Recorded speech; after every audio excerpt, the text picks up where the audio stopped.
A 27-7 victory to grab first place in the NFC East. According to FBI, the Eagles now have a 73% chance to make the playoffs and a 65% chance to win the division. Ryan Clark's in the house. Good to see you. Good to see you as well. All right, we need your help here. Who do you have winning the NFC East right now? The New York Giants. Oh, you do? After last night's disaster? It was a disaster on both sides. It's not like we could come out from that game saying Sam Bradford is the guy to lead the Philadelphia Eagles to winning the NFC East. It's a mess down in Washington right now. You know, he's sticking with Kirk Cousins, but he's throwing interception after interception, so I don't think that's a team that can really compete. You look at Dallas, until they get Dez Bryant and Tony Romo back, they still might be in the hunt, actually, the way this thing is playing out. But the New York Giants, coming into this game, this is a team that could have been undefeated if you take away 2 fourth-quarter debacles by the defense and some things going wrong, telling people not to score and not doing the right things offensively, time management-wise. I just still think they're the best team as far as a complete team offensively and defensively. It was a bad night last night. I mean, DeMeco Ryans basically takes the ball away from Donnell early in the game, and I think that set a tone for the game. Carroll returns the interception for a touchdown. But it was just a bad night for the New York Giants. I think they're the most complete team. I love the way their receivers play football. Ruben Randle has been stepping up. Last night was sort of a step back for him. Odell Beckham's obviously a star. And I trust Eli Manning, unfortunately, more than any other quarterback in the NFC East. And that's why I give them the edge. I think in the end, they will win enough games to get in the playoffs and be the only playoff team from the NFC East. Did you put them up to this? No, I didn't, but this is tremendous. Hope is alive. Hope is alive. Mr. Smith. Isolated incident. I like it. My problem with the Giants is that they are ranked 30th against the pass.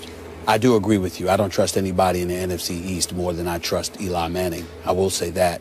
And I think that Victor Cruz ultimately coming back, along with Ruben Randle playing the way that he plays, regardless of what happened last night, and Odell Beckham Jr., I think they'll be fine. Their defense is highly suspect. Their offensive line is still suspect. But I don't think anybody is devoid of being suspect in the NFC East. So I will agree with Ryan on this. I think the Giants right now are the team to watch out for most in the NFC East compared to anybody else. So, Ryan Clark, you say the Giants are the most complete team, and the offensive line I witnessed for 4 quarters last night could not block the Eagles' front. Just couldn't block them. Tried all night. Eli was under fire, and all of a sudden it turned him from great Eli into bad Eli. So, to Stephen A's point, the defense is just flat sorry to me. It's just combustible and torchable. At any moment they can give up any kind of big play that you want to come up with. So how is that complete to me? I don't see it. I respect Eli, although he turned into bad Eli for a while last night, maybe because he wasn't protected. The pick six was the old bad Eli who 3 times has led this league in interceptions. So how is that complete? Well, to me, it's complete in the sense as the most complete team in the NFC East. The sorry division then, right? It's not a complete team in the sense of, it's not a complete team in the sense I'm saying the New York Giants are going to win the Super Bowl. But that's not the question we're asking. We're asking, can they beat the 3 teams they have to beat in order to get into the playoffs?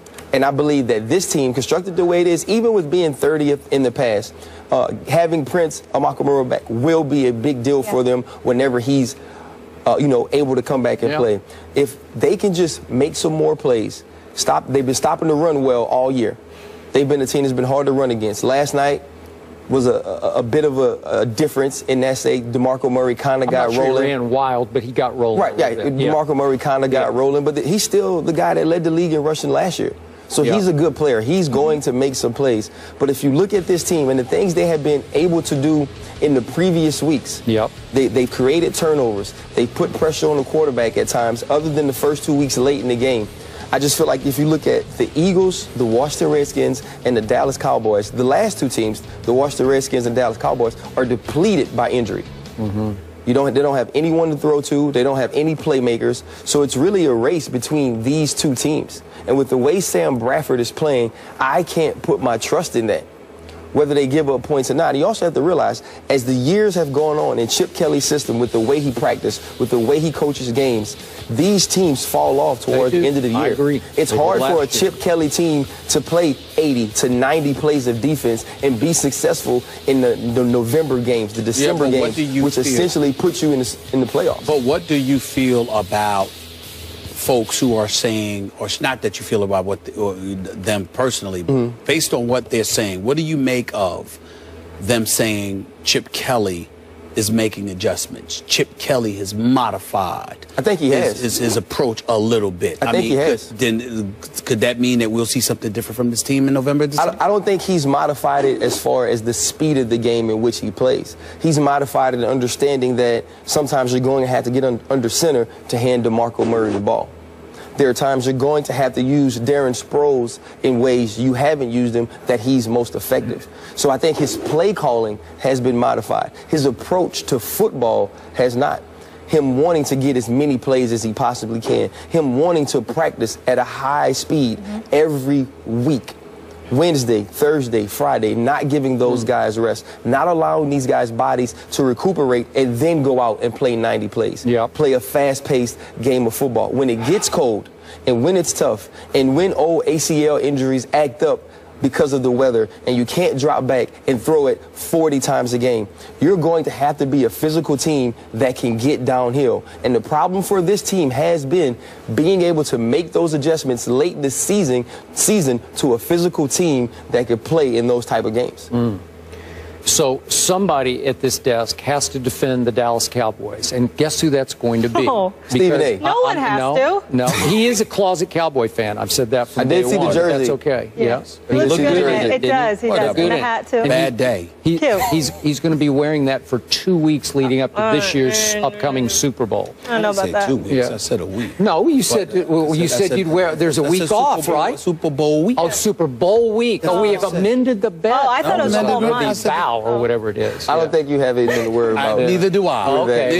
You can basically say you'll wear it the whole offseason. You can whistle through the graveyard all you want because here come my Dallas Cowboys. It will not happen. From the outhouse to the castle? Last night, from the outhouse to the castle. Yeah. Last night was a very good night for my Dallas Cowboys because I did fear that the New York Giants, you all seem to suddenly love and still love, we're about we're about to separate from the pack. And if they'd won last night, I'd say, uh-oh, I'm in trouble now, because they could build up such a cushion that my Cowboys couldn't catch them. But the Eagles took care of that in an eyesore of a football game in which I was not impressed by or scared by either football team, because one doesn't have a quarterback, because Sam Bradford turned into Sam Badford. I'm going to say it again, Badford. He was just flat out bad, and he's been mostly bad all year. Am I right about that? Yeah, there's no question. And you can't trust his physical being for him to stay upright, and he could wear out a little bit down the stretch.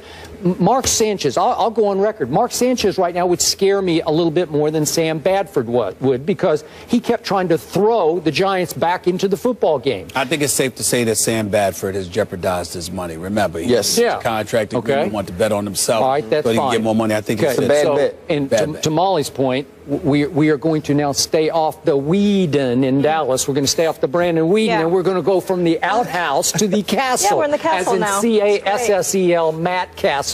And he's going to be 50% better than Brandon stay off the Whedon was ever for my Dallas Cowboys. So all of a sudden, here comes my Cowboys with a bona fide professional quarterback who's actually won some games before. He's had a couple of 11-5 years in New England, one in Kansas City, and did make the playoffs. And he was the legitimate backup in Buffalo. Management willing to move him. That was against the wishes of Rex Ryan. Thank you for making that point. So here they come to visit your Giants this coming Sunday, and I like my chances in this game coming off a bye. I like my chances. Really? Yes, I do. I'm on record already. I don't like them. Ryan doesn't like them either. I don't like them. Okay. Let's keep hope alive a little more, though. Jerry Jones on 105.3 The Fan in Dallas says he won't rule out Dez Bryant for this weekend's game versus the Giants. So that's good news. That could help a little bit. We really are gallivanting. Well, you should be scared. That's what you should be. We're starting to listen to Jerry. Can't wait to see the castle in East Rutherford. Really? You should be scared. Somebody might step on his foot. No. Ryan, thank you so much for joining us. Good to see you, as always.